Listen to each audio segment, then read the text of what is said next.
अरे वो कितने जा सके है, कोई सड़क पे जाके भी तो दिखाओ। मैं तो रोड से ही आ रहा हूँ, वो तो नहीं मिली वहाँ। कोई बातें जाओ, खेत की ओर तो नहीं गई। कविता, कविता, कविता, कविता, कविता, कविता, कविता को देखा क्या कहीं? नहीं नहीं नहीं। अरे सुन, कविता को देखा था ने? कविता, कविता, छोड़ी, कविता।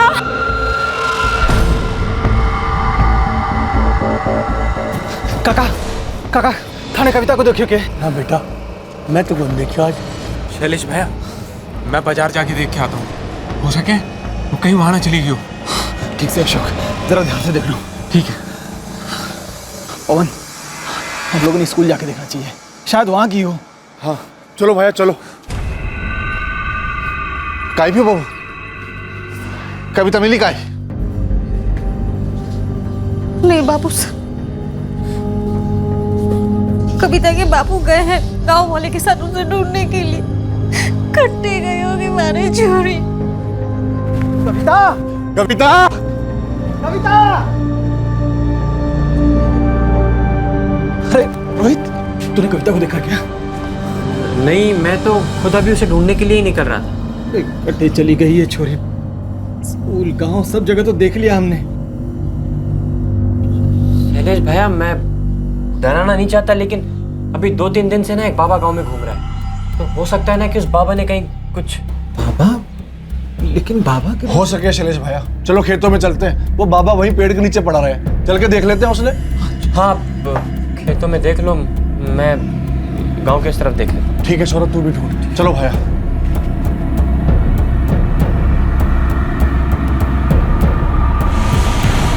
कविता एक 8 साल की बच्ची है जो अब लापता थी। वो दोपहर में अपनी माँ के साथ स्कूल से घर लौटी थी। नहीं, दादाजी ने ठीक ना किया, कहा था कि स्कूल लेने आएंगे। ना लाडो, कोई जरूरी काम में फंस गए होंगे दादाजी, इसलिए। नहीं, मुझे भी तो कितना काम रहता है, ट्यूशन जाना, टीवी देखना, स्कूल जाना, पढ़ाई करना, और तो दादाजी को अंग्रेजी सिखाना। मैं तो कभी बहाना नहीं बनाती। आज से मैं उनके साथ कट्टी हूँ। कविता के दादाजी ने वादा किया था कि वो उसे लेने उसके स्कूल आएंगे, लेकिन किसी वजह से वो नहीं आ पाए और इस बात पर कविता उनसे नाराज थी। आ गई मारी बिटिया। तो आ गई, पर आप मुझे स्कूल लेने क्यों नहीं आए? अरे बिटिया, थारा बापू मारे को दुकान थमाकर बाहर चले गया खरीदारी करने। अब मैं क्या करता? इस सारी गलती ना थारे बापू की है। बापू की नहीं, बापू के बापू की गलती है। मैं आपसे कहती हूँ, अब मैं आपके साथ बात नहीं करूंगी। अरे ऐसा ना बोल बिटिया, फिर थारे अलावा कौन है जो मारे को अंग्रेजी सिखाएगा? अच्छा, गलती हो गई, हमको माफ कर दो रानी साहिबा। नहीं, पहले शाम को घुमाने ले जाना पड़ेगा, फिर हम सोचेंगे। जो हुक्म रानी साहिबा। ठीक है, हम शाम को आपको ले चलेंगे। और 100 बार लिख कर देना होगा, दोबारा ऐसी गलती कभी नहीं होगी। 100 बार? हाँ, 100 बार। ठीक है मारी मास्टरनी जी। दोपहर का वक्त था, कविता के दादाजी सो रहे थे, लेकिन कविता बेसब्र हो रही थी। दादाजी उठो, दादाजी उठो ना, दादाजी। कविता, दादाजी क्या कर रही है? अभी तो सोए है ना वो, क्यों जगा रही है उन्हें? नहीं, दादाजी ने कहा था कि घूमने लेके जाएंगे। बदमाश, उन्होंने कहा था शाम को लेके जाएंगे, जब दादाजी उठेंगे तब लेके जाएंगे। नहीं, मुझे अब भी जाना है। देख, तू परेशान मत कर, मारे को बहुत काम है, या तो तू सो जा, नहीं तो कुछ पढ़ाई कर ले। मारा दिमाग मत खा तू। ठीक है, नहीं खाती, पर पहले मुझे गुलाब के लिए 5 रुपए दे दो। अब तो हर बात मानने के लिए पैसे लेगी मुझसे? हाँ, गुलाब के लिए ही तो ले रही हूँ, आगे जाकर मुझे पढ़ाई में काम आएंगे ना। अच्छा, नौटंकी, चल अंदर, दे तू तुझे पैसे, बदमाश कहीं की।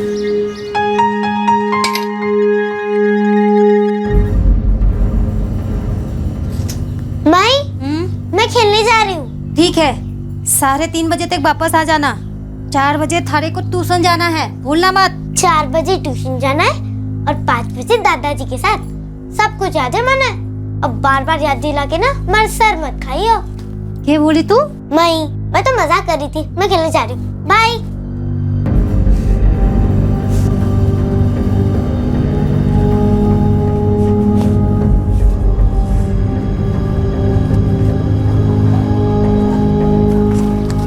कविता को 3:30 बजे तक घर लौटना था, लेकिन 4 बज गए और कविता अब तक घर नहीं लौटी थी। मिलना रही है मतलब? 4 बज गए, ट्यूशन जाने का समय हो गया, लेकिन कविता अभी तक घर वापस नहीं लौटी। ढूंढना उसने, वो पायल के घर या किसी और सहेली के घर देख। मैं भी आ रहा हूँ थोड़ी देर में। हाँ आ जाइए आप। क्या हुआ बहू? बापू साहब, कविता अभी तक घर वापस नहीं लौटी। कहाँ गई थी वो? औलाद अगर कुछ देर के लिए भी आंखों से ओझल हो जाए तो माँ बाप उनकी फिक्र में आधे हो जाते हैं। ऐसा ही हाल था कविता के परिवार का। कहां खेलने गई थी कविता? क्यों अब तक नहीं लौटी थी? सवाल मन में उमड़ रहे थे जिनके जवाबों से वो बेखबर थे।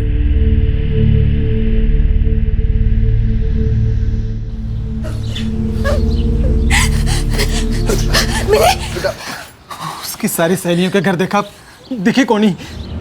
थारे से कोई नाम लियो था, कथे जा रही है वो? बस इतना कह के गई कि वो खेलने जा रही है। जहाँ 2 दिन से वो बाबा डेरा जमाए बैठा था वो जगह भी देख ली, पर वो बाबा वहां भी कौन ही। बाबा? कविता बाबा के पास क्या करने जाएगी? वो किसी अनजान आदमी के साथ ना जाएगी। ना काका साहब, ऐसा ना कह रहे हैं कि खुद गई होगी, लेकिन हो सकता है ना खेलते खेलते गलती से पहुंच गई हो। और वैसे भी आजकल दुनिया में ढोंगी बाबाओं की तो कमी है ना। हमारे लाडू खेलेंगे कहीं ना साहब, वो हमारी शांति शांति शांति साहब, ओके शांति रखिए, एक एक करके बोलिए। हाँ बोलो, ये बाबा का क्या माजरा? साहब 2-3 दिन पहले गांव में आया था, बाकी उसके बारे में पता कौन ही। ये बाबा कोई जादू टोना वगैरह करता है? पता नहीं साहब, बस पेड़ के नीचे बैठा रहता था समाधि लगाए, किसी से बात ही नहीं करता था।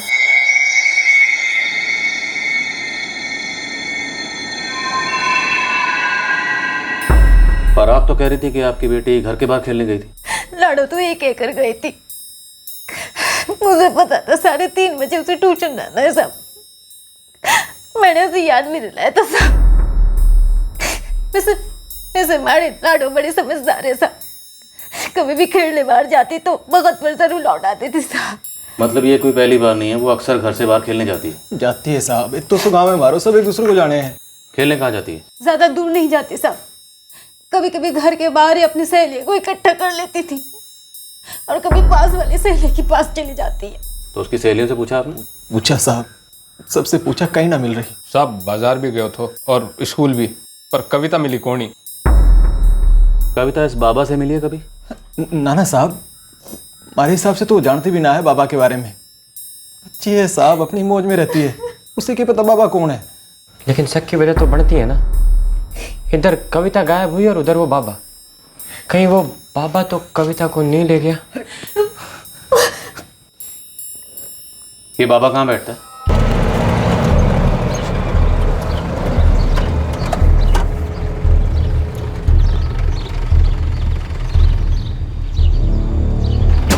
सब उधर।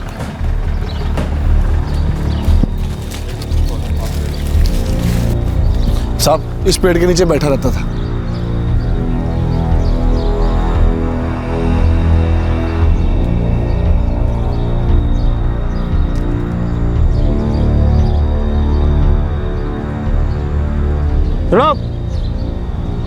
इधर आओ।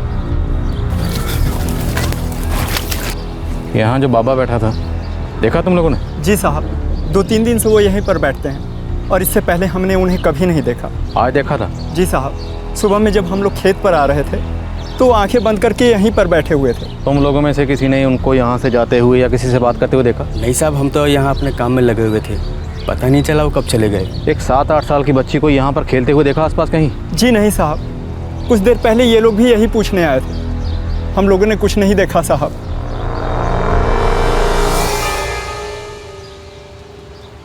सर, बच्ची की फोटो आसपास के थानों में भिजवा दी है। एक पेट्रोलिंग टीम हाईवे पर भी भेजो, सभी पेट्रोल पंप और ढाबों पर पूछताछ करने के लिए कहो। सबको कविता की फोटो दिखाओ, हो सकता है किसी ने इसे देखा हो। जी सर। विक्रम, रात हो गई है लेकिन बच्ची अब तक घर नहीं लौटी।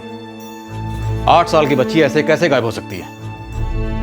सुबह गांव के अंदर एक बार फिर से अच्छी तरह से ढूंढवाई करवाते हैं और खबरियों से कहो इस बाबा की कुंडली निकाले। ये 2 दिन से गांव में समाधि लगा के बैठा था या फिर किसी मौके की तलाश में। रात गहरी होती जा रही थी। एक परिवार की चिंता उनके दुख और डर को बढ़ाए जा रही थी।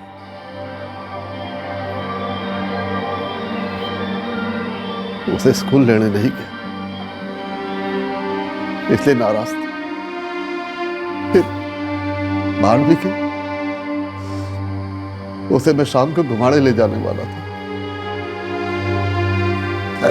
थारे को ठीक से याद से ना कुछ कहा था उसने, कट जा रही है। खुशी ना बोली थी भाई मैं खेलने जा रही हूँ। मारे से सिर्फ 5 रुपए मांगे थे, मैंने दिए, ऊपर से 2 रुपए के सिक्के भी दिए। उसने उसे गुल्लक में डाल के चली गई। कविता की मां इस बात से बेखबर थी कि कविता ने सिर्फ 5 रुपए का सिक्का गुल्लक में डाला था और 2 रुपए का सिक्का अपने पास रख लिया था। मैं तो सो रहा था, मैंने तो उसे जाते हुए भी नहीं देखा।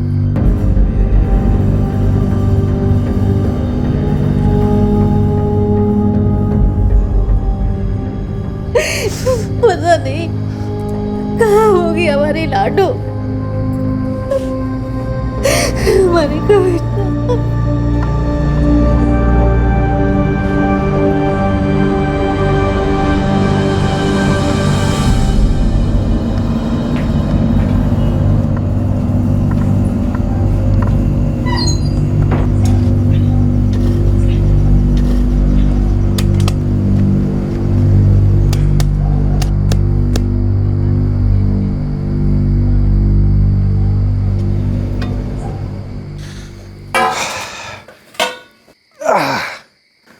आते हुए सुना मैंने कि राम सिंह जी की पोती खो गई है। हाँ बापू, मैं जब काम से लौट रही थी तब मैंने कविता के बारे में सुना। उसके बापू ने पुलिस भी बुलाई थी मगर अब तक मिली ना वो। भगवान करे जल्दी मिल जाए। कांता। हाँ रोहित कहाँ है? हाथ मुंह धोकर आ रहा है। दिन भर वो अभी छोरी को ढूंढने में उनकी मदद कर रहा था।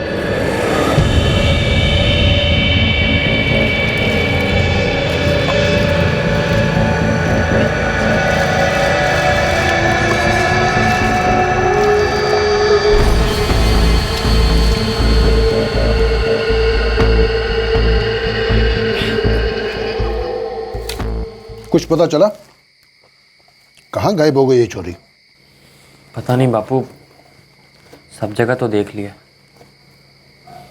मुझे तो लगता है उस बाबा ने ही कुछ किया है। बाबा?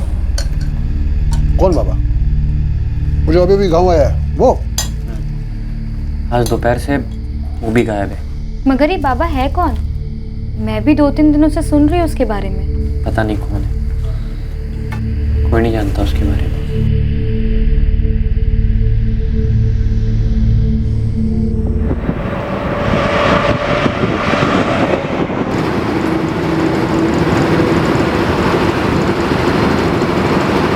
साहब जी कोशिश पूरी जारी है, मगर सच बोलूं साहब तो चांसेस बहुत कम है।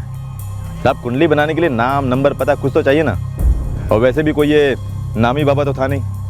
मुझे तो लगता साहब ये कोई फकीर था जो घूमते फिरते इस गांव में आ गया, कुछ दिन रुका और निकल लिया। हो सकता है बच्ची को साथ ले गया हो। बच्ची अगर इस बाबा के साथ होती तो आपकी टीम की हमारे लड़कों की नज़र में कब की आ गई होती। नज़र गड़ाए रख, 8 साल की बच्ची गायब हुई है, हमारी तरफ से कोई कमी नहीं रहनी चाहिए। सर, गांव में और उसके आसपास के इलाकों में पूरी रात पेट्रोलिंग चली, लेकिन बच्ची का कहीं पता नहीं चढ़ा। और ना इस बाबा का। जी सर। विक्रम, वो बाबा गांव के बाहर खेतों में एक पेड़ के नीचे बैठा रहता था। एक 8 साल की बच्ची उससे मिलने वहां क्यों जाएगी? और अगर मान लें कि वो मिलने गई भी होगी तो उस बाबा के साथ जाने का तो सवाल ही पैदा नहीं होता। और वैसे भी बच्ची अगर बाबा से मिलने के लिए जाती तो किसी न किसी की नज़र में तो जरूर आती। हो सकता है सर बाबा वाला एंगल गलत हो। बाबा का और बच्ची का एक ही दिन गायब होना केवल एक इत्तेफाक हो। ये जरूर गांव के किसी आदमी का काम है या घर के। साहब डेयरी की दुकान है हमारी, वक्त पे किसी ने उधार नहीं चुकाया तो छोटी मोटी बहस हो जाती है, पर दुश्मनी तो बड़ी बात होती है साहब। साहब, हमारे दादा के भगत से हम इस गांव में रह रहे हैं, सारा गांव जानता है। अब किसी से दुश्मनी हो तो क्या वो 8 साल की बच्ची पे निकालेगा? राम सिंह जी, लोग अक्सर दुश्मनी उसी से निकालते हैं जो सबसे कमज़ोर हो या सबकी कमजोरी हो, ताकि दुश्मन को ज़्यादा से ज़्यादा दर्द हो। पर साहब, हमारी किसी से ऐसी दुश्मनी क्यों नहीं? आपकी किसी से कोई अनबन? की देखभाल में मानो सारा वक्त निकल जाता है। मेरे किसी से क्या अनबन हो सकती है साहब? किसी के साथ कोई कहा सुनी हुई हो, कोई मनमुटाव हुआ हो आस पड़ोस में, खासकर इन पिछले दिनों में? ना सर।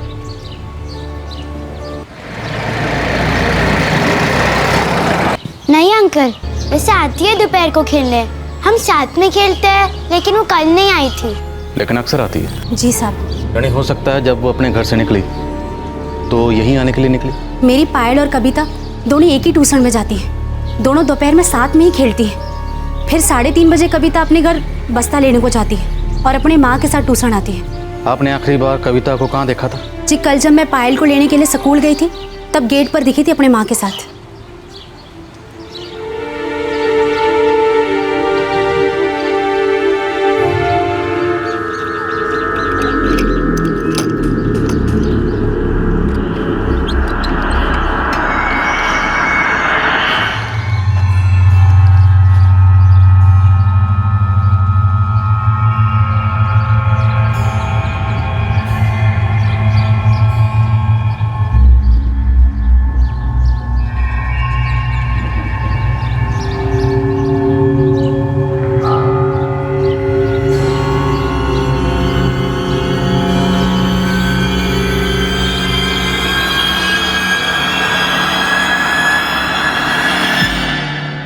चलता हूं।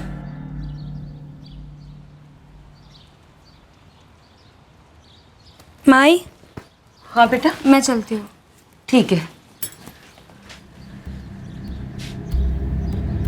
विक्रम, कविता के माँ बाप को एक बार फिर से थाने बुलाओ। दिन की शुरुआत से लेकर कविता के बाहर जाने तक की हर छोटी बड़ी बात पूछते हैं, शायद कोई सुराग मिल जाए। जी सर।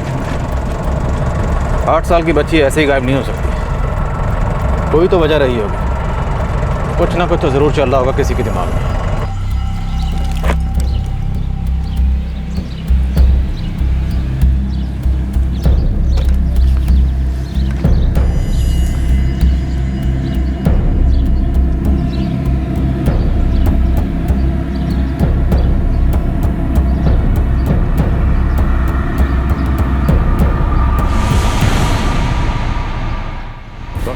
मैं लाडो को स्कूल से घर ले आई। घर आने के बाद उसका मूड कैसा था? उसके बर्ताव में कोई बदलाव देखा आपने? ना साहब, रोज की तरह बहुत खुश थी। हाँ, लेकिन इस बात से थोड़ी नाराज थी कि उसके दादाजी उसे स्कूल से लाने नहीं गए। तो क्या उसे हर रोज स्कूल से राम सिंह जी लेकर आते हैं? ना साहब, लेकिन उस दिन उसे वादा किया था कि वही स्कूल से लाने जाएंगे उसे। तो फिर लेने क्यों नहीं गए? साहब, डेयरी का सामान लेने के लिए मुझे बाहर जाना था, तो बापू को दुकान में बिठाया था। कविता के स्कूल से लौटने के बाद जो जो हुआ, हर छोटी सी छोटी बात बताइए। हमारे लाडू ने खाना खाया। जब उसके दादाजी घर आए तो उन्होंने उससे वादा किया कि वो शाम को उसे घुमाने ले जाए, लेकिन हमारे लाडू दोपहर से बड़ी उतावली हो रही थी घूमने जाने के लिए।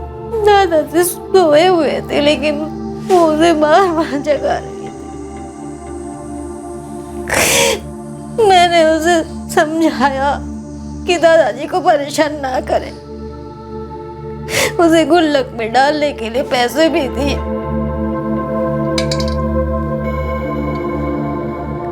उसके बाद हमारी लाडो खेलने चली गई। मैंने उसे बोला 3:30 बजे तक ट्यूशन के लिए घर आ जाए, लेकिन हमारे लाडो नहीं आए। उसके बाद साहब इसने बड़े फोन किया। कविता अक्सर खेलने के लिए पायल के घर ही जाती थी ना? जी साहब, लेकिन वो उससे नहीं गए। जी वो हमें पता है। क्या कविता अक्सर ऐसे अकेले घर से बाहर खेलने के लिए जाती है खेतों में? इससे पहले कभी ऐसा कुछ हुआ? ना साहब, कविता ऐसे अकेले कहीं नहीं जाती है। हमारी चोरी छोटी से सांप पर बड़ी समझदार है, उसे पता है कटे जाड़ो है कटे नहीं। तो शैलेश जी, हो सकता है जब कविता पायल के घर खेलने के लिए जा रही थी तो बीच रास्ते में उसके साथ कुछ हुआ। रास्ते में कुछ हुआ मतलब? शायद कोई उसे अपने साथ लेके घबराइए नहीं, हम सिर्फ समझने की कोशिश कर रहे हैं कि क्या हुआ हो सकता है। वैसे भी दोपहर का टाइम था, सब लोग सो जाते हैं, गांव काफी खाली रहता है उस वक्त। हो सकता है वो इसी मौके की तलाश में था, उस दिन उसे ये मौका मिल गया। शैलेश जी, पूरे चांसेस हैं कि ये जो भी है गांव का ही कोई है। अब हमें ये पता लगाना है कि ये कौन है। साहब, सारी रात में सोचता रहा पर मुझे कुछ सूझ ना रहा है साहब, कौन और क्यों कोई मेरे साथ ऐसा करेगा।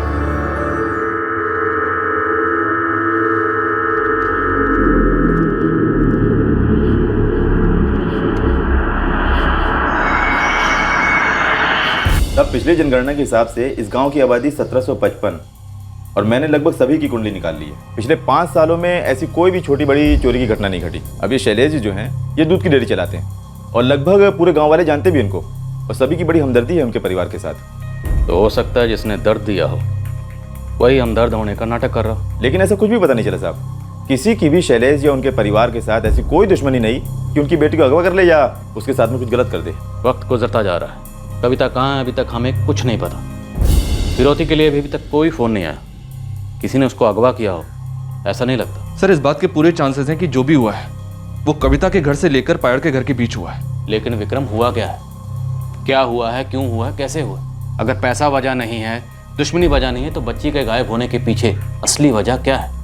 साहब, ज़रूरी तो नहीं कि कोई वजह हो ही, क्या पता आप शायद ही ऐसी किसी ने कुछ कर दिया हो। वैसे सर, जिस दिन से बच्ची गायब हुई है उसी दिन शाम से हम लोग इस केस पर लगे हैं। गांव तो बहुत छोटा सा है, गांव में सबको पता है कि हम बच्ची को ढूंढ रहे हैं। तो अगर गांव के किसी आदमी ने बच्ची को अगवा किया है तो हो सकता है वो इस बात से डर गया और छुप कर कहीं बैठ गया। लेकिन वो कौन हो सकता है? सही कहा साहब आपने, जब वजह का ही कुछ पता नहीं चल रहा तो शक के दायरे में कोई नहीं आता, और जब किसी पर भी शक करने की वजह नहीं बनती फिर सब पर शक करने की वजह बनती। गांव में कोई भी हो सकता है। पुलिस अपराधी के मकसद से बेखबर थी। कविता को लापता हुए 2 दिन बीत चुके थे, लेकिन इस केस में अब तक एक भी सुराग नहीं मिल पाया था। कविता का परिवार, पुलिस, सब लोग इस बात से अनजान थे कि आखिर कविता के साथ क्या हुआ था। और फिर एक खबर आई जहां से आने की उम्मीद ही नहीं थी।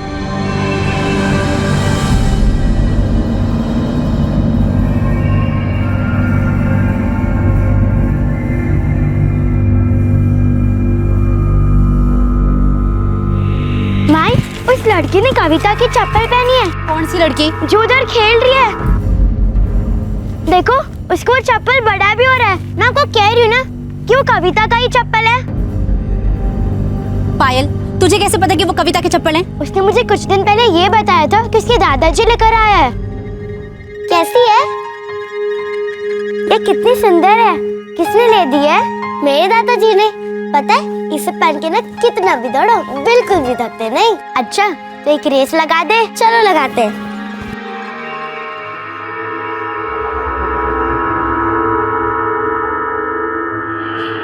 मैं सच कह रही हूँ साहब, मुझे नहीं पता कि ये किसके चप्पल। और इतना तो पक्का है ना कि ये चप्पल तुम्हारी बेटियों की नहीं है? हाँ साहब, ये चप्पल मेरी बेटी की नहीं है।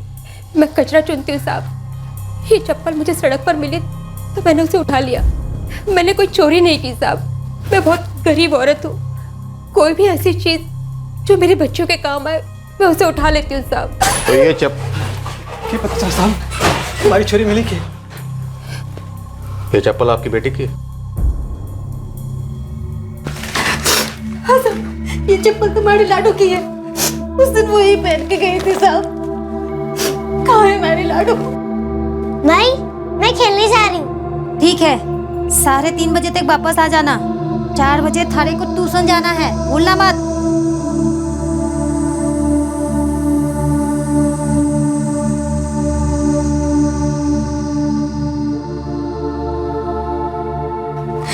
साहब, कटे हमारी छोरी, कहाँ मिली है चप्पल आपको? अभी पता चल जाएगा। बोल मीना, बच्ची के साथ तुमने क्या किया? मैं सच कह रही हूँ साहब, मैंने कुछ नहीं किया। मैंने कुछ नहीं किया। ये चप्पल मुझे सड़क पर मिली तो मैंने उसे उठा लिया। साहब मैं भी एक माँ हूँ, मैं किसी के बच्चे को क्यों चुराऊंगी? देखो बहन, थारे को पीसे चाहिए मैं पीसे दे दूंगा, बस मुझे बता दो कि हमारी चोरी कटे, थारी भी तो चोरी हंसी। बहन जी, मैं आपके सामने हाथ जोड़ती हूँ, तुम्हारी चोरी कहाँ है? मैं सच कह रही हूँ, मुझे तुम्हारी बेटी के बारे में कुछ भी नहीं मालूम। ये चप्पल तुझे कहाँ से मिली? मैं गांव में कचरा बिन रही थी तो एक चप्पल मुझे दुकान के बाहर मिली। कौन सी दुकान के बाहर? देख मैडम, अगर तुमने हमसे झूठ बोला तो भारी मुसीबत में फंस जाएगी। मैं सच बोल रही हूँ, ये चप्पल मुझे वहीं से मिली। अब तो किस दुकान पर? चल लेकर चल हमें वहाँ। जी साहब।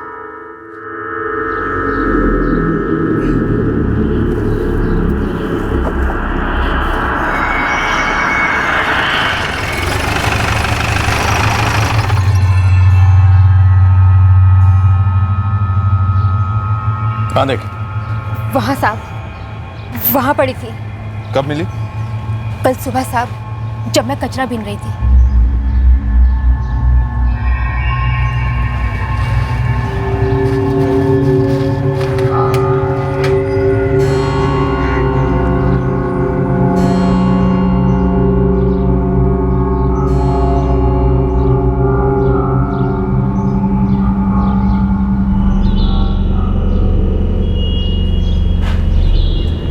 नाम क्या तुम्हारा?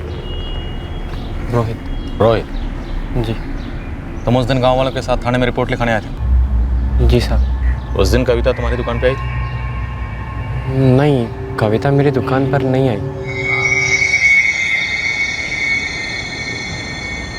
रोहित भैया, मुझे ये वाली लॉलीपॉप देना। तुझे ये चॉकलेट बहुत पसंद है ना? हाँ। एक काम कर, मैं एक नई चॉकलेट लाया हूँ, तू उसे खाएगी ना तो इसे भी भूल जाएगी। चल आजा। कविता तो काफ़ी दिनों से मेरे दुकान पर नहीं आई। पक्की बात? जी सर। पकड़ो। ये वही है ना जो उस दिन थाने में बार बार बाबा पे इल्जाम लगा रहा था? हाँ सर, यही था। उधर कविता गायब हुई और इधर वो बाबा। कहीं वो बाबा तो कविता को ना ले गया? इसकी जबान इसकी शक्ल का साथ नहीं दे रही, कुछ खटक रहा है मुझे। एक काम करो, धर लो इसे और अपनी टीम बुलाओ, इसके घर की तलाशी लेंगे।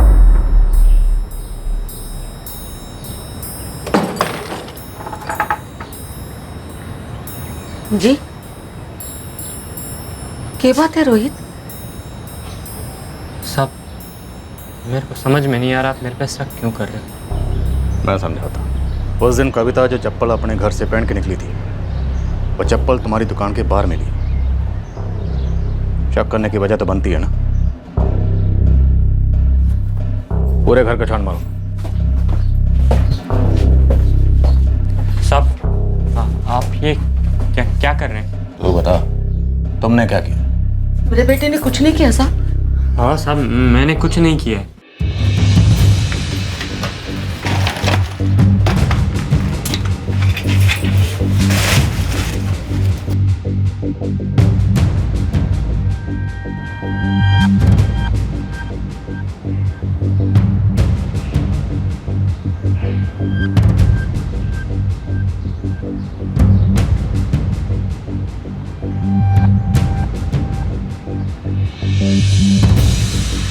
सर, यहाँ आइए।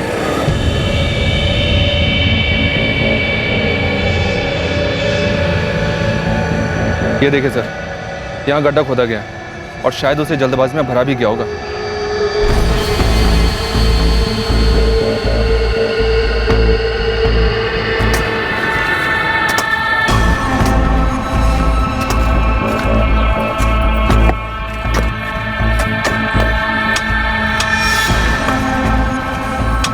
साहब, कुछ मिला नहीं?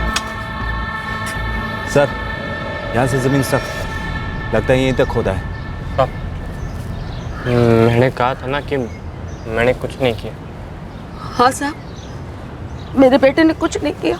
माँ बेटा बार बार एक ही राग गला पे। कुछ ना कुछ तो किया तुमने। सर, इस औरत के घर से फावड़ा दिया गया। वो रोहित ने कहा था करके मैंने दिया। क्या हुआ सर? कब लाया था फावड़ा ये आपके घर से? परसों दोपहर में। परसों दोपहर? क्यों लाए थे फावड़ा? अब वो गड्ढा खोदना था तो। क्यों? कौन सा खजाना ढूंढ रहा था तुम? बोल, गड्ढा क्यों खोद रहा था? सर, वो मैंने ही कहा था इससे गड्ढा खोदने के लिए। सवाल आपके बेटे से पूछना, जवाब भी इसको देने का। गड्ढा क्यों खोदा? पौधे लगाने थे साहब, इसलिए। कहाँ हैं पौधे? पौधे कहाँ हैं?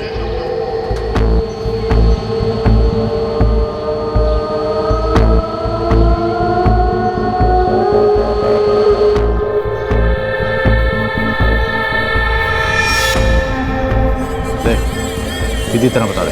बोल सर। बोल। ये देखिए।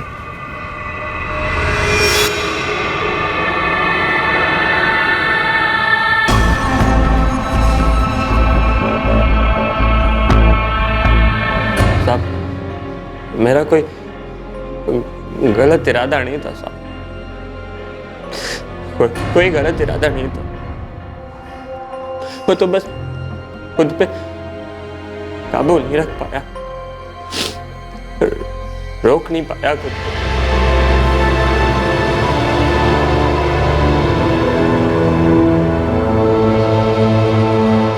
क्या चंदा क्या से फावड़ा लिया? इसे ले जाकर पिछवाड़े दफना दो।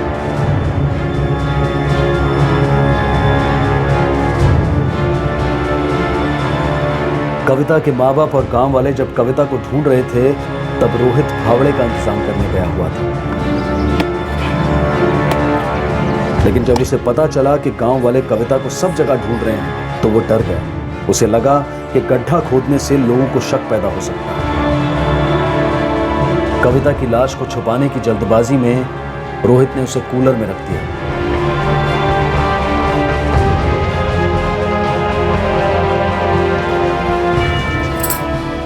बात फैल गई है, लोग ढूंढ रहे हैं उसे। जा, तू भी उसे ढूंढने में लग जा, ताकि किसी को भी तुझ पर शक ना हो। बाद में देखेंगे इस लाश का क्या करना है। जा।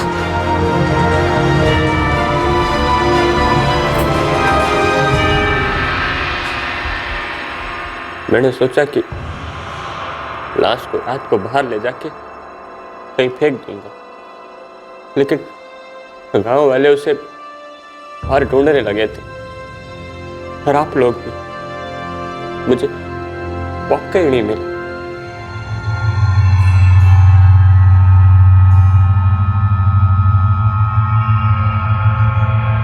रोहित की मां ने कबूल किया कि इस जुर्म को छुपाने में उसने अपने बेटे की मदद की थी। रोहित के साथ उसे भी गिरफ्तार किया गया। रोहित की बहन और पिता को भी गिरफ्तार किया गया था। हालांकि पूछताछ के बाद पता चला कि उन्हें उनके घर में हुए इस जघन्य अपराध के बारे में कुछ पता ही नहीं था।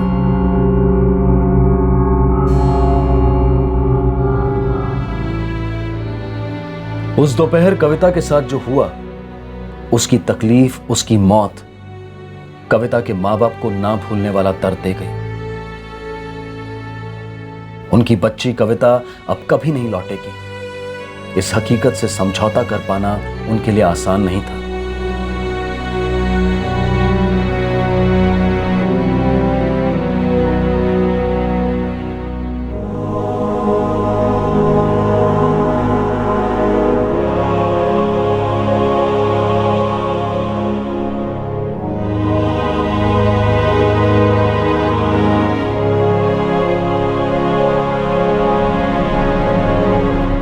रोहित पर अलग से 12 साल से कम उम्र के बच्चे के बलात्कार के लिए आईपीसी की धारा 376 सेक्शन 2 सबसेक्शन आई और protection of children from sexual act यानी कि पॉक्सो के अंतर्गत भी चार्जेस फाइल किए गए हैं। रोहित और उसकी मां पर हत्या के लिए आईपीसी की धारा 302, सबूत मिटाने के लिए धारा 201, एक ही मंशा द्वारा किए गए अपराध के लिए धारा 34 और आपराधिक षड्यंत्र के लिए धारा 120 भी लगाई गई है। पोस्टमार्टम रिपोर्ट ने भी इस बात की पुष्टि की कि कविता पर सेक्सुअल असॉल्ट हुआ था और उसकी मौत गला घोटने से हुई है। कविता के परिवार की तरह गांव के लोगों को भी यह जानकर बहुत बड़ा झटका लगा कि उनके ही गांव के किसी शख्स ने उनके ही गांव की एक बच्ची के साथ इतना घिनौना काम किया। रोहित के पिता और उसकी बहन भी रोहित की इस हरकत से शर्मिंदा हैं और ये जानकर सदमे में हैं कि रोहित की मां ने भी इस हत्या में उसका साथ दिया। रोहित का अपनी याचिका में ये कहना कि कुछ पल के लिए उस पर वासना सवार हो गई थी और ऐसा बच्ची से शारीरिक स्पर्श के कारण हुआ। रोहित ने जो किया इससे ज्यादा शर्मनाक, विभत्स और डरावना कृत्य कोई हो ही नहीं सकता। 8 साल की बच्ची को अपनी वासना का कारण बताना, ये ओछी दलील उसकी विकृत मानसिकता का एक और प्रमाण देती है। ये दर्शाती है कि उसे दिमाग की कोई गंभीर समस्या है। बच्चों के यौन उत्पीड़न के केसेस में ये समस्या कई बार देखने में आई है। यौन उत्पीड़न से जुड़े अपराध में मुजरिम को कड़ी से कड़ी सजा मिलनी चाहिए, जिससे पीड़ित और उसके परिवार को न्याय मिल सके, और साथ ही सख्त सजा का डर ऐसे लोगों पर रोक भी लगा सकता है जिनके दिमाग में ऐसी गंभीर विकृति पल रही है।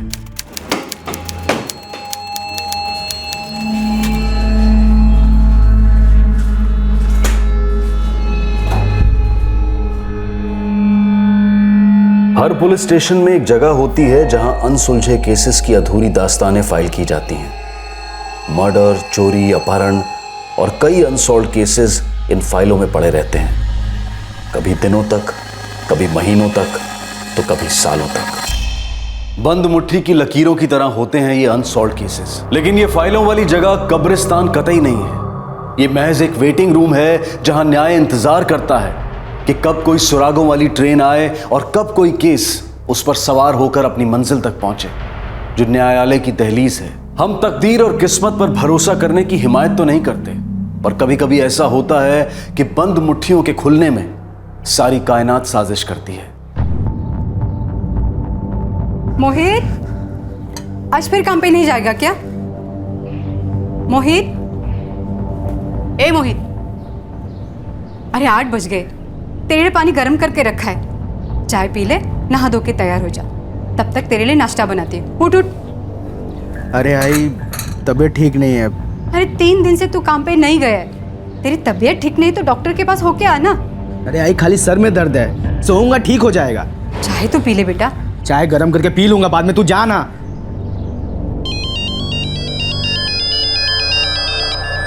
ये रे तेरा फोन है।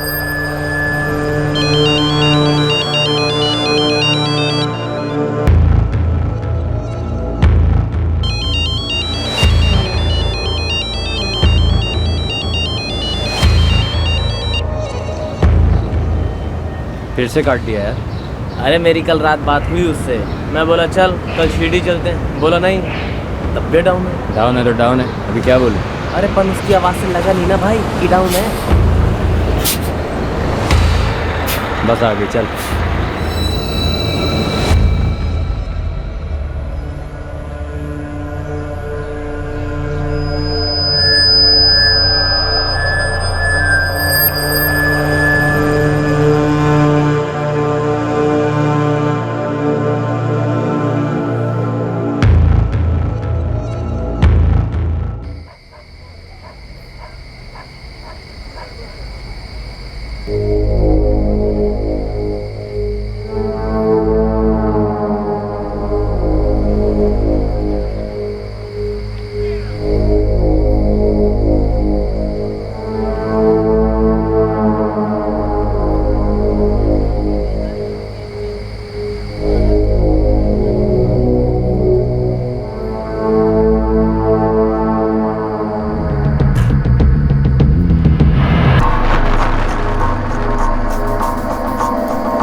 साहब कुल मिला के 7 से 8 लाख का माल था, सारा लूट के चले गए। साहब कुछ दिन पहले सिक्योरिटी गार्ड को गन दिलवाई थी। जो लुटेरे अपने साथ लेकर गए, और तुम्हारा सिक्योरिटी गार्ड अब हॉस्पिटल में। साहब इससे ज्यादा मैं कर भी क्या सकता था? सीसीटीवी लगवा सकते थे। साहब वो भी लगाने ही वाला था कि क्यों नहीं लगाया? चोरी होने का इंतजार कर रहे थे या मुहूर्त ढूंढ रहे थे?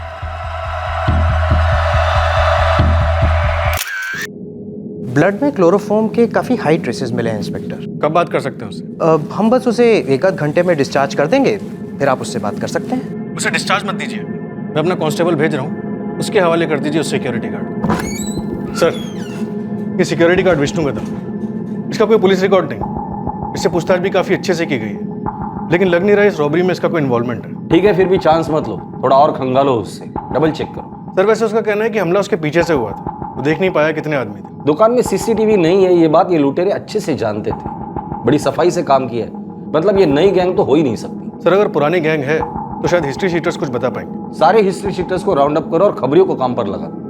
आज एक छोटी सी दुकान लूटी है, पता नहीं ये गैंग आगे क्या प्लान कर रही है। एक रोजमर्रा का केस था, एक गहनों की दुकान लूटी गई थी और चोर के बारे में कोई सुराग नहीं मिल रहा था। पुलिस ने रूटीन तौर पर खबरियों का नेटवर्क एक्टिवेट करवा दिया और इस कारण जो खबर पुलिस के पास आई उसने पुलिस के भी होश उड़ा दिए।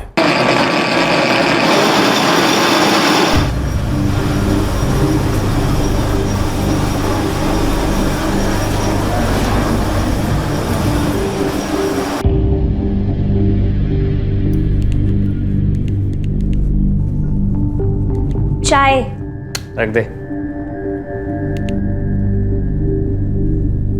क्या जासूसी कर रही है?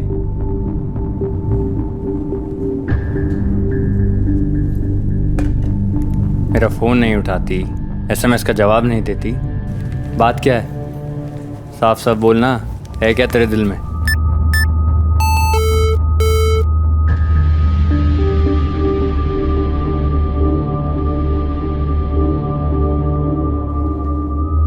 मेरे दिल में अब कुछ नहीं है, तू तो बिल्कुल भी नहीं।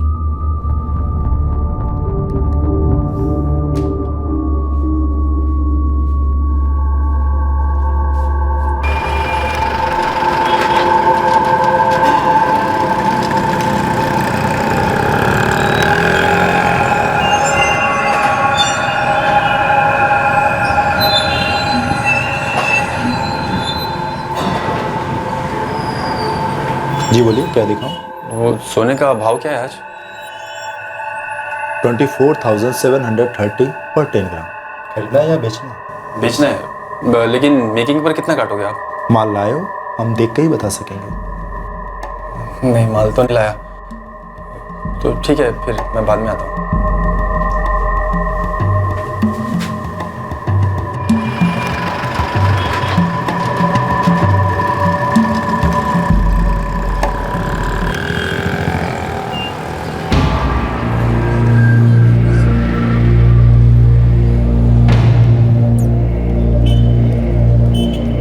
साहब, एक हफ्ते में 5 अलग अलग दुकानों में सोने का भाव पूछा है उसने। उसकी कुंडली बता। नाम है विनय सिंह। इधर भाविका कॉलोनी है टिटवाला में, वहाँ पर रहता है। नाके के पास एक चिब्बर स्टील फैक्ट्री है, वहाँ पे काम करता है और अभी भी एक ज्वेलर्स की दुकान में घुसेला है। साहब क्या हुआ साहब, क्या बात है? विनय सिंह, सोना बेचना चाहते हो? हाँ साहब, वो मैं ऐसे ही सोने का भाव जान रहा था साहब। क्यों जान रहा था? ये बताने के लिए भाव खाएगा ना तो बहुत मार खाएगा। क्यों साहब, सोने का भाव जानना कोई गुनाह है साहब? बिल्कुल नहीं। दरअसल तेरे सोने की असली कीमत हम लोग ही दे सकते हैं। चल बता, कितना सोना है तेरे पास और किसका सोना है? साहब, ये जेवर इनकी माँ मतलब मेरे सास के है साहब। होंगे, लेकिन वो जेवर कहाँ है जो तुम्हारे पति विनय ने स्वरिगिनी ज्वेलर से लूटे थे? नहीं नहीं साहब, मेरे पति चोर नहीं है। नहीं साहब, मैं तो फैक्ट्री में काम करता हूँ साहब, मैं कोई चोर नहीं है साहब। आप लोगों को गलतफहमी हुई है साहब। अच्छा, तो गलतफहमी दूर कर दे, बता दे उस रात कौन था तेरे साथ जिनके साथ मिलकर तूने स्वरांगिनी ज्वेलर्स को लूटा? लूट का एक हिस्सा तुझे दिया है जो तू बेचने चला है। नहीं साहब, मैं किसी गैंग को नहीं जानता साहब, मैं तो अपनी माँ के जेवर बेचना चाह रहा था। बहन की शादी है, घर में पैसों की तंगी है साहब, और बहन के लिए नए जेवर भी बनवाने थे, इसलिए रेट पता कर रहा था ताकि अच्छे रेट मिल जाए। अच्छा, जब तक चोरी के गहने कहाँ छुपा के रखे ये बताता नहीं है तब तक कूटना ही सही, और वो भी अच्छे रेट में। साहब मैं चोर नहीं साहब, मैं विश्वास करो साहब, मैं चोर नहीं साहब। सर, वो विनय सिंह, उसका कोई पास क्रिमिनल रिकॉर्ड नहीं है। इनफैक्ट उसकी बहन की शादी वाकई में होने वाली थी, लेकिन उसका चेहरा और उसकी आंखें तो कुछ और ही बोल रही है। ऐसे डरा हुआ है जैसे वाकई में चोरी इसी ने की और रंगे हाथ पकड़ा गया। डरा हुआ तो है सर, लेकिन जेवर की चोरी के केस के लिए नहीं। तो सर हमने उसे काफी रगड़ा और लास्ट में जाके उसने बोला कि वो किसी और केस के बारे में कुछ जानता है। कौन सा केस? बस साहब, बस बताता हूँ साहब, बताता हूँ। जब पहली बता दिया तो तुझे मार खाने का शौक है? चल बोल।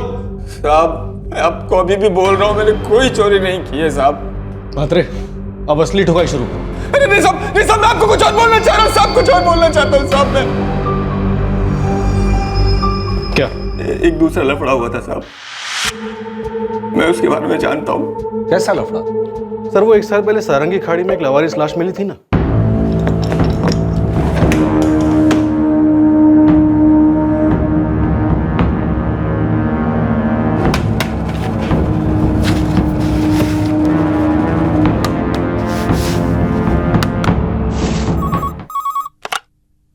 रावलवाड़ी पुलिस स्टेशन, पीएसआई मुले बोलते है। साहब मैं लोकेश बात कर रहा है, अपना ये सारंगी खाड़ी के पास से। साहब वो खाड़ी में एक लाश है।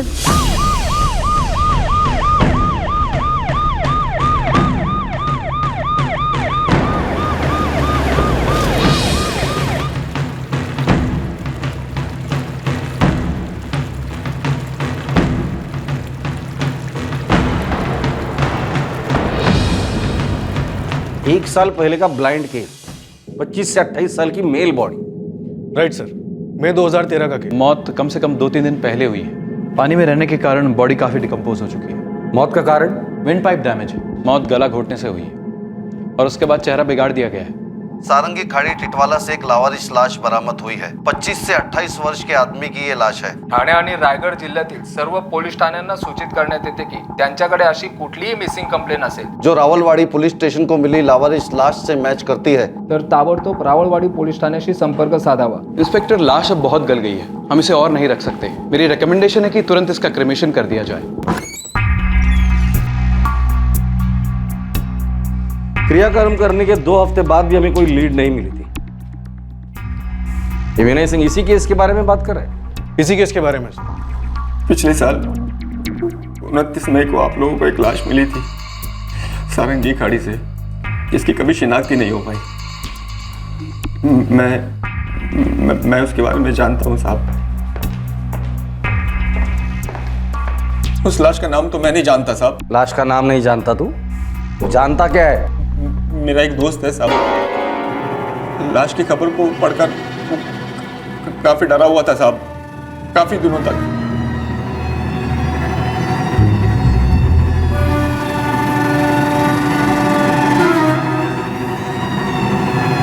सारंगी खाड़ी से बरामद हुई सड़ी हुई लावारिस लाश की खबर पढ़कर मोहित के पैरों तले मानो जमीन खिसक गई। लेकिन कुछ और लोग भी थे जिन्होंने खबर पढ़ी थी।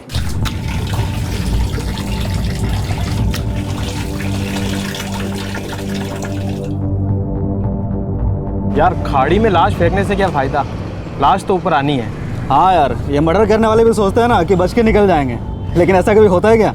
एक लड़की थी जो पूरे 6 महीने से उस आदमी से कांटेक्ट करने की कोशिश कर रही थी जिसकी लाश पुलिस को खाड़ी से बरामद हुई थी। तुम्हें डायल केलेला नंबर बंद आहे। The number you have called is currently switched off. दूसरी तरफ क्राइम सीन से कोसों दूर पूरे 1 साल से एक दंपत्ति इस दर्द को हजम नहीं कर पा रहे थे कि उनका जवान बेटा अचानक से कहां और क्यों गायब हो गया था। कुछ पता चला?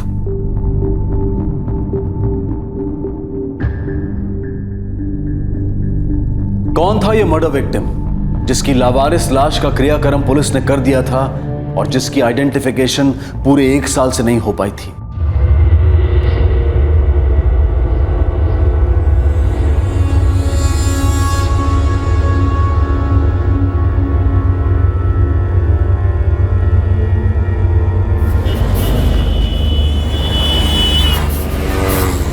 क्या लग रही है अंजू? क्या हुआ? बहुत कीमती लगते हैं, मुझे कुछ ठीक नहीं लग रहा। अरे बिल्कुल कीमती है, तेरे सस्ते वाले लाऊंगा क्या? और ठीक क्यों नहीं लग रहा तुझे? इतने पैसे तुम्हारे पास कहाँ से आते हैं विक्रम? सच बोलो। सच बताओ। एकदम सच। चोरी करता हूँ। पागल है क्या? ले लेना मेरी जान। वैसे सच में चोरी करता हूँ। पर ये चोरी की नहीं है, मेहनत की कमाई है। अच्छा है ना? तो चल।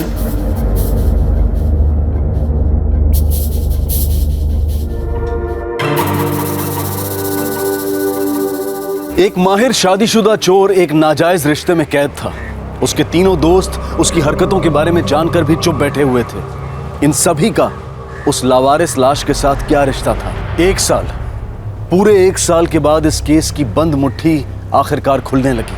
उन चारों में से तुम्हारा दोस्त कौन है? मोहित। तुम्हारा ये दोस्त मोहित उस लाश के बारे में क्या जानता है और तुम क्या जानते हो?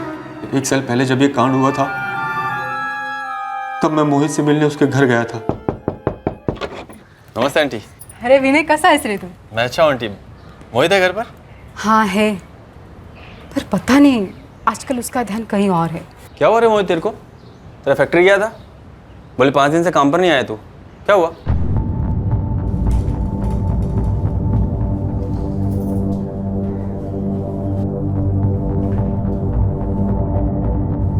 अरे क्या हुआ, बोलना यार।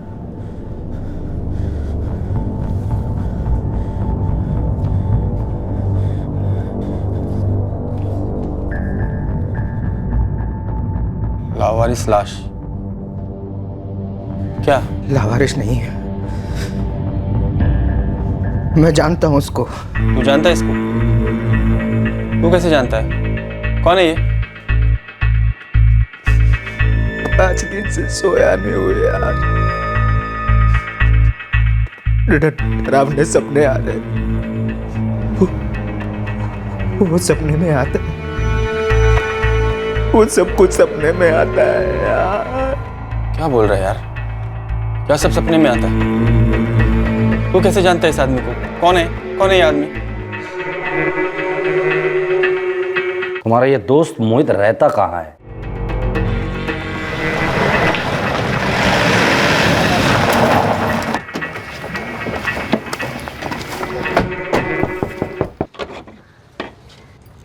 मोहित घर पे? जी।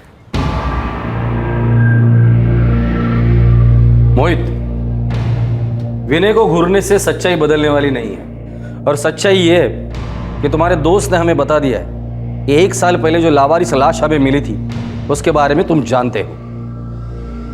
देखो, या तो तुम्हारा दोस्त झूठ बोल रहा है या तुमने उसे झूठ बोला है, या तुम दोनों झूठ बोल रहे हो। तो एक काम करो, तुम दोनों कुछ दिनों के लिए यही रुक जाओ, आपस में बात करके तय करके मुझे बता देना।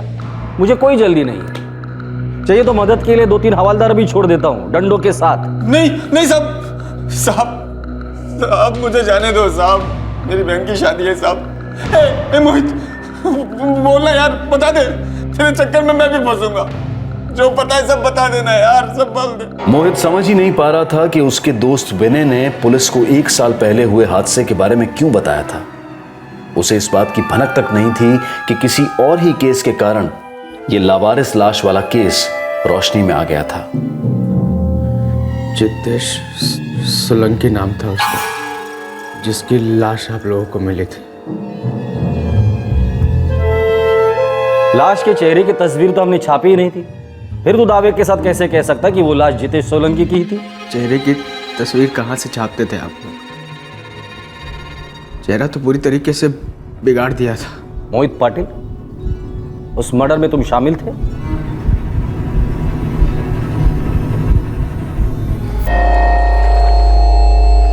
आगे बोल। विक्रम पॉकेट मार था, चोर था, और एक दिन वो पकड़ा गया। ए जितेश, अब तू ज्यादा ही बके जा रहा है, ठीक है? इतना भी क्या हो गया? इतना भी क्या हो गया? लफड़े तू करे और मार मैं खाऊं, क्यों? इतना कौन सा मारा तेरे को पब्लिक ने? वो तो मैं तुझे बचा रहा था, वरना पब्लिक ना मार मार के चीर देती हम दोनों को। चलना, तेरा बच्चा तो साला छोड़ के भाग जाता। सही कहा, यही करना चाहिए था मुझे। तुझे कितनी बार कहा है कि तेरी ये लफड़ेबाजी, चोरी चकारी मुझे नहीं पसंद है, छोड़ दे, लेकिन ना तू मुझे कुछ समझता ना हमारी दोस्ती को। शर्म आती तुझे अपना दोस्त कहने में? मुझे इतनी शर्म आती है ना तो मिट्टी डाल दोस्ती पे। तू तेरे रास्ते और मैं मेरे रास्ते। हट्टू साला। अरे मैं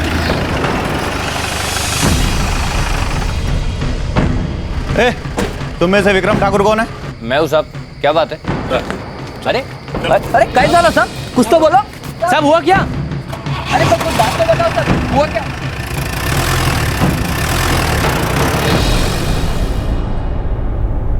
वो रात की पहली रात विक्रम और जितेश बाहर से पी के निकले थे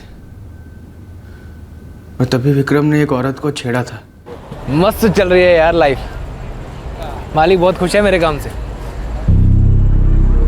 पता क्या बोलता है? कह रहा है सुपरवाइजर बना दूंगा, ऐसे ही काम करता रहे। एक बार सुपरवाइजर बन गया ना, मस्त हो जाएगी लाइफ।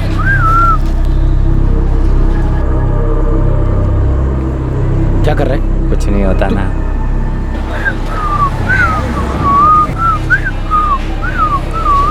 पागल है, मर पड़ भाई। नहीं होता ना।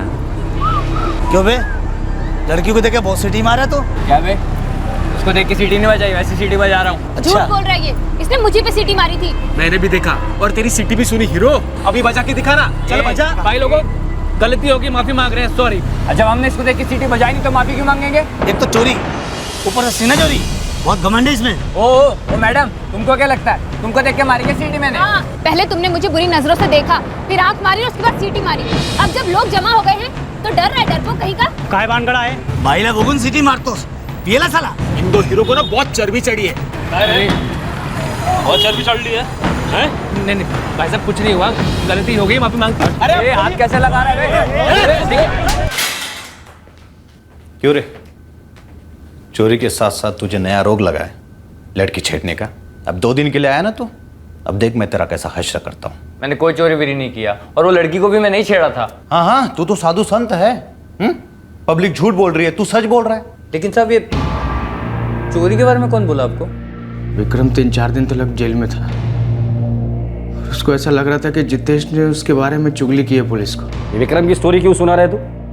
तू ये कहना चाहता है कि चुगली की थी इसलिए विक्रम ने जितेश का मर्डर किया?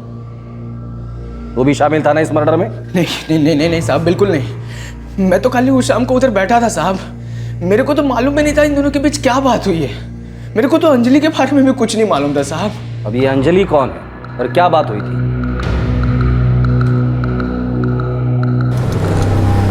यार ये किधर मर गया यार विक्रम? क्या मालूम, 1 बजे तक आएगा करके बोल गया। लेकिन ये पार्टी किस बात की कर रहा है? भरी दोपहरी में वेज होटल के अंदर ये अपना विक्रम साधु शाकाहारी कब से बन गया बे? साले को जबरदस्त कुछ हाथ लगा है, पक्की बात है, तभी पार्टी दे रहा है। क्या बात कर रहा है? अबे आया। ये रे भाई लोग, ये मेरी गर्लफ्रेंड अंजलि और ये तीनों मेरे खासम खास दोस्त मोहित, जितेश और ये मुकेश। अंजलि और विक्रम एक दूसरे को गांव से जानते थे, यूपी से। बहुत सालों बाद ये दोनों मुंबई में टकरा गए थे। साहब वैसे विक्रम शादीशुदा है, प्रीति नाम है उसकी पत्नी का। फिर भी वो खुलेआम अंजलि के साथ अफेयर चला रहा था। मोहित, 26 मई की शाम को क्या हुआ था? वो शाम विक्रम ने सबको पार्टी के लिए बुलाया था। अरे अभी तो बता दे बाप, विलायती विस्की काय की खुशी में भाई। अभी ये मत बोलना कि एयरपोर्ट में घुस के हाथ मारा। तुम लोगों को मेरे बारे में बहुत गलतफहमी है लोगों। जितना 30 मार खां समझते हो ना, उतना मैं हूँ नहीं। वो क्या है कि मैं हर चीज़ पे हाथ और मुंह नहीं मारता, पर पब्लिक ऐसी नहीं है। साला कोई भी अपनी चीज़ पे मुंह मार जाता है। चीयर्स।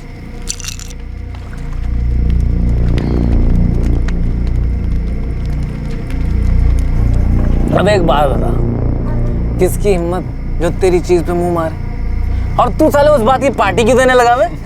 अच्छा सवाल है, मैं पार्टी क्यों देने लगा? मैं पार्टी इसलिए दे रहा हूँ क्योंकि अरे बता ना क्यों दे रहा पार्टी? तुझे नहीं पता जितेश, बन रहा है। क्या बोल रहा है बे? बोल तो तू रहा है पुलिस को मेरे बारे में कि विक्रम चोरी करता है, लड़की छेड़ता है, ऐसा है वैसा है। तभी तो पुलिस उठा के लेके गई मुझे। इतना मारा है ना कसम से, पूरी जिंदगी का कोटा पूरा हो गया। कि चढ़ गई है क्या तेरे को? क्या बकवास कर रहा है? बकवास मैं कर रहा हूँ? बकवास तो तू कर रहा है पुलिस को मेरे बारे में। और उनको कैसे पता चलता कि विक्रम ठाकुर टेटवाला में है? तू नहीं बोला ना कि विक्रम लड़की छेड़ता है, चोरी करता है। जिस दिन रात को पुलिस मुझे उठा के लेके गई, उससे 1 रात पहले लफड़ा हुआ था। पब्लिक ने मेरे को बहुत पीटा जितेश, पर तूने जो थप्पड़ मारा ना पुलिस को चुगली करके, ऐसा किसी ने नहीं किया।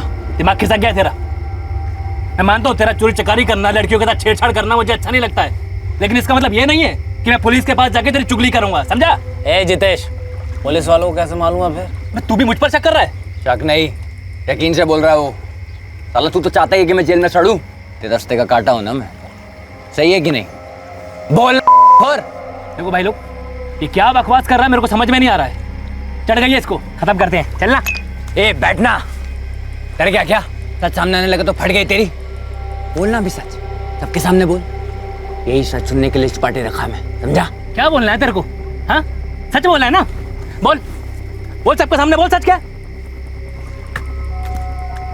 ए विक्रम, ए साफ साफ बोलना, क्या बोलना है तेरे को? बोल। कल हम, ये मेरा जिगरी दोस्त और मैं राम सरन की टपरी पे चाय पीने गए थे, ठीक है? ए जितेश, तेरा फोन दे तो, मेरे फोन में बैलेंस खत्म हो गया। बताया भैया,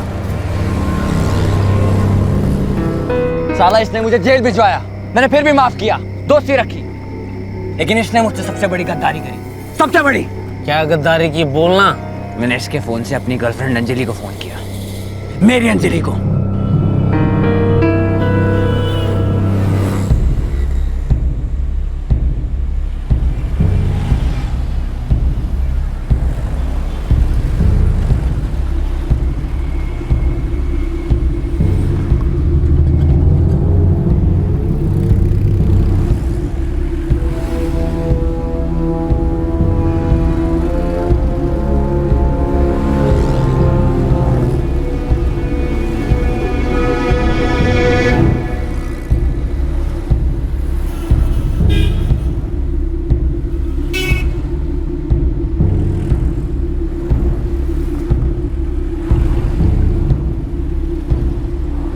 तेरी हिम्मत कैसी हुई मेरे फोन पे एसएमएस पढ़ने की? तुझे फोन कॉल करने के लिए दिया था ईमानदारी में। ईमानदारी में? तू ईमानदारी की बात कर रहा है? साले तेरी चोरी और गद्दारी दोनों पकड़ी गई है। तेरा चक्कर चल रहा है ना अंजलि के साथ, तभी उसका नाम शालिनी करके स्टोर किया ना तूने फोन में। और मैसेज, भाई लोगों को मैसेज कैसे कैसे? अंजू, अंजू कल तुझे मेरे साथ मजा आया कि नहीं? बोलना, क्या मजा किया तू अंजलि के साथ? क्या मजा किया?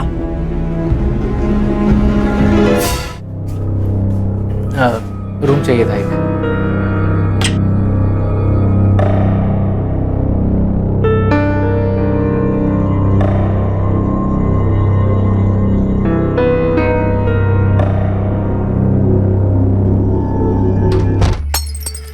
मेरी अंजलि के साथ ऐसा कर रहा है?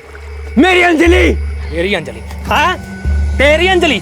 और तू क्या कर रहा है अंजलि के साथ? एक तो तू कुछ शादीशुदा है। ए जितेश, एक मिनट, विक्रम शादीशुदा है या नहीं? उससे तेरे को क्या साले? अंजलि इसकी गर्लफ्रेंड है, सीधी बात। एक मिनट भाई, विक्रम देख, ये तेरा पर्सनल मामला है, मानता हूँ, पर तू भी तो अपनी पत्नी प्रीति के साथ गद्दारी कर रहा है ना। ये डबल ढोलकी, तू किसकी तरफ है? क्या किसकी तरफ है? और काहे का डबल ढोलकी? ये तरफ क्या होता है भाई? चारों दोस्त है ना अपन। अभी अंजलि जितेश के साथ चक्कर चला रही है, इसका सीधा मतलब है भाई उसका दिल अभी तेरे साथ नहीं लगता है। और प्यार व्यार में ये जबरदस्ती नहीं चलती है भाई। दोस्ती में जबरदस्ती चलती है? ये साला मेरे आइटम को घुमाए, ऊपर से मेरी चुगली करे, और मैं क्या करूं? इसकी आरती उतारूं? ये विक्रम सुन रहे?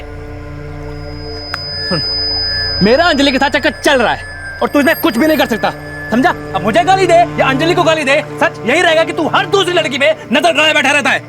तू भी कोई दूध का दूल्हा नहीं है, समझा? साले, एक तो मेरी पीठ पे छुरा भोंकता, ऊपर से लेक्चर देता है। पुलिस से पकड़वाया, बड़स मिटी नहीं ना तेरी? पुलिस को अगर पहली तेरे चोरी चपाटी के बारे में पता चल गया होता ना तो अच्छा होता।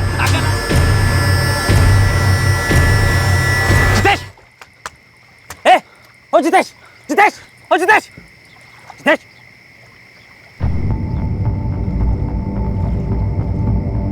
जितेश, ओ जितेश, जितेश, ओए, उठ, मर गया साले, जितेश, अच्छा वो साला मरा। ए विक्रम साले, क्या किया तूने? मर गया वो, सच में मर गया रे। गुस्सा में था ना मैं, गुस्से में था यार। अब गुस्सा क्या तेरा तेल लेने? साले, करे क्या साले? मुझे कुछ सोच नहीं रहा। अगर ये लाश किसी को मिले ना साले, हम सारे पकड़े जाएंगे। वो तो वैसे भी पकड़े जाएंगे। सुन लो तुम दोनों, मैं तुम दोनों के साथ हुई नहीं, मैं तुम दोनों के साथ हुई नहीं। तू कहाँ जा रहा है? कहाँ जा रहा है? सुन, अगर तूने कहीं जाके मुंह खोला ना तो तू भी अंदर होगा। कोई माइकल आली बात बना नहीं कर सकता। तू भी इस मर्डर में शामिल था। हम चारों दोस्त हैं और रहेंगे। जितेश गलती से मारा गया बे। ये उसको मारने के इरादे से ही आगे बढ़ा था भाई। हमारे दोस्त जितेश को इसने मार दिया, इस विक्रम ने मार दिया यार। मेरी बात सुन, जितेश मर चुका है, हम 3 जिंदा है यार। हम पकड़े नहीं जा सकते किसी हालत में भी नहीं। बाकी की जिंदगी जेल में नहीं काटनी भाई। देख, हम तीनों साथ रहना, कुछ नहीं होगा, यकीन कर। और सुन, ये लाश भी किसी को मिलनी नहीं चाहिए। देख, हम तीनों अगर पकड़े गए ना तो तीनों को बराबर सजा मिलेगी। अबे क्या बराबर? ये कोई प्रसाद है जो सब में बराबर बटेगा? यार मैं इसको रोकने की कोशिश करता रहा, मुझे क्यों सजा होगी यार? अबे होगी साले, 100% होगी। अगर तू उल्टा गया ना तो मैं और विक्रम खुद बोलेंगे कि साले तू भी हमारे साथ मर्डर में था और तेरे को सुनने वाला नहीं है। देख, हम ऐसा कुछ करना नहीं चाहते, लेकिन तू मुझे मजबूर मत कर। मैं बोल रहा हूँ।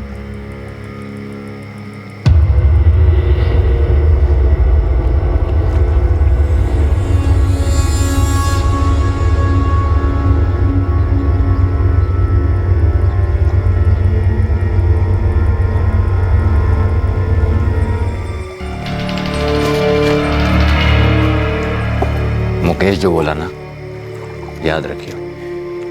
अगर तेरा मुंह खुला ना तो हमारा भी मुंह खुल जाएगा। फिर देखते हैं तुझे कौन बचाता है।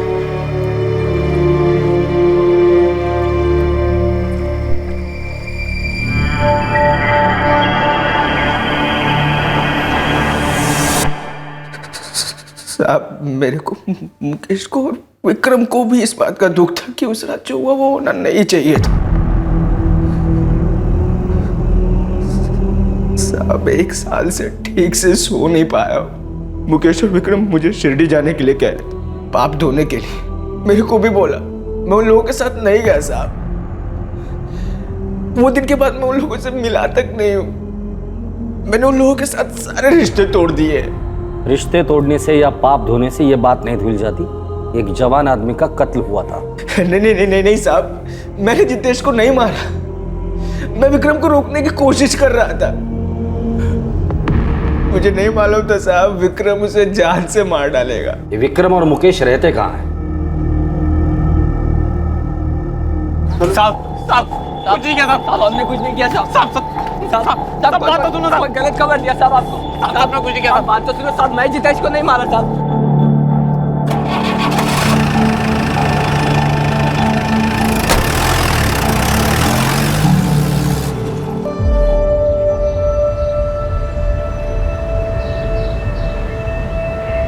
मुकेश, अपना मोहित कहीं ढीला तो नहीं पड़ जाएगा ना यार?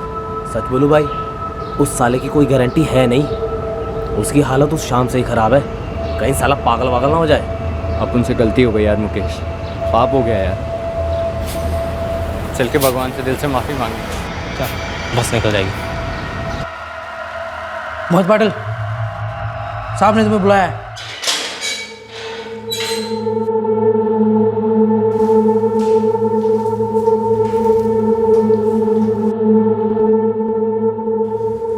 मोहित, क्या जरूरत थी यार 1 साल बाद ये सब बताने की?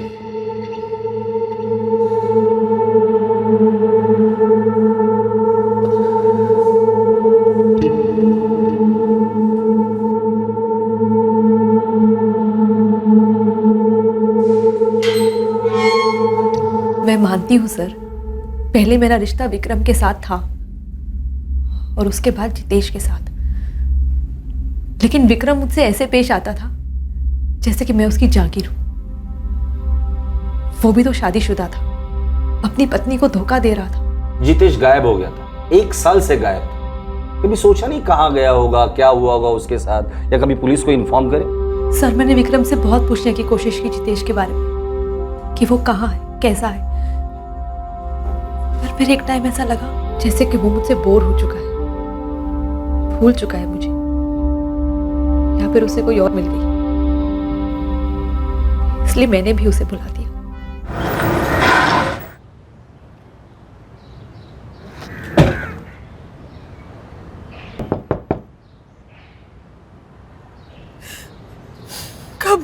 सब। 1 साल होने को।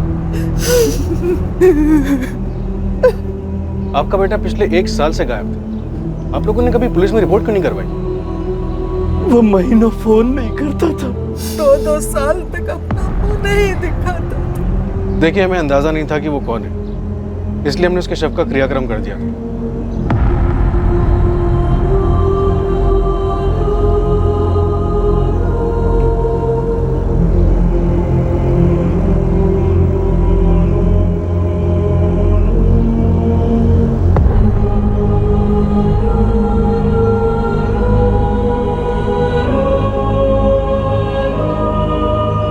मोहित को रिहा कर दिया गया है और अब वो इस केस में गवाह बन गया है। पुलिस को विनय सिंह के खिलाफ गहनों की दुकान की चोरी में कोई सबूत नहीं मिले और उसे रिहा कर दिया गया, पर उसको संदिग्ध बनाने से जितेश के कत्ल का केस सामने आया, जिसने सभी को काफी चौंका दिया।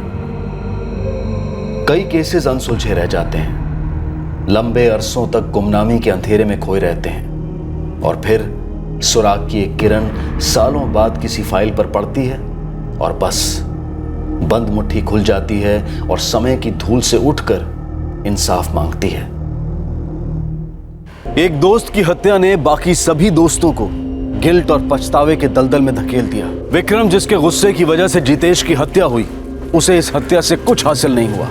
वो बस इस हादसे के बाद ईश्वर के दरबार में प्रायश्चित करने की कोशिश में था। दूसरी तरफ मोहित, इस जुर्म का गवाह, जिसे चुप रहने के लिए मजबूर किया गया था, वो भी साल भर ज़मीर और डर के बीच त्रिशंकु बनकर अटका रहा। और इस सब के बाद भी इस अनसुलझे केस को कोल्ड स्टोरेज से बाहर निकालकर सही मायने में एक क्लोजर मिला, एक समापन मिला। सुनने में बड़ा अजीब लगता है, लेकिन ये सच है कि कभी कभी पुलिस इन्वेस्टिगेशन जैसी साइंटिफिक प्रक्रिया में भी लक और तकदीर की अपनी एक भूमिका है, जिसे नकारा नहीं जा सकता। बहरहाल, उस गहनों की दुकान लूटने के केस में अब तक कोई सुराग नहीं मिला है। वो केस अब भी अनसॉल्व्ड है। क्या पता कौन सा केस इस केस की तरफ इशारा करे और मुजरिम पकड़े जाएं और पीड़ित को न्याय मिले।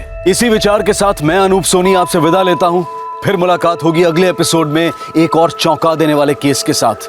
तब तक सतर्क रहें, सुरक्षित रहें और देखते रहें क्राइम पेट्रोल सतर्क। सबक एक को सीख हम सबको। जय हिंद। इस तरह के और भी एपिसोड देखने के लिए हमारे चैनल को सब्सक्राइब करें और बेल आइकन दबाना ना भूलें।